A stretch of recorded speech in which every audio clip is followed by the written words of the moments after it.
ঐ ল'ৰা, তই ক'ত আছ বাৰু? শুনজনী, তই বাৰু মোৰ কথা চিন্তা কৰি কান্দি আছ ন? তই বাৰু সময়মতে ভাত খাবলৈ পাইছনে? শুবলৈ পাইছনে?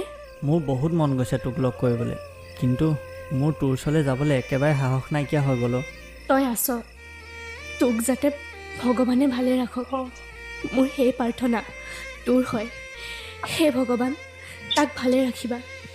লাগিলে মোকে মাৰি নিবা, মোকে কষ্ট দিবা তাৰ হৈ। শুনজনী, মোৰ একেবাৰে জীয়াই থাকিবলৈ মন নোযোৱা হৈ গৈছে। অকল তোৰ বাবে জীয়াই আছোঁ। তই মোৰ কথা ইমান চিন্তা কৰি নাথাকিবি। মই যদি পৃথিৱীত জীয়াই আছোঁ অকল তোৰ বাবে, আৰু মোৰ বিশ্বাস আছে আমাৰ ভাল দিন আহিব। ভগৱান আছে, চকু মেলি চাব। মা নোহোৱা হোৱাৰ পৰাই সুখ শান্তি বুলিবলৈ তোৰ পৰাই পাইছিলোঁ। তাতো ভগৱানে কিনো বেয়া দেখিলে, আঁতৰাই লৈ গৈছে মোৰ পৰা তোক।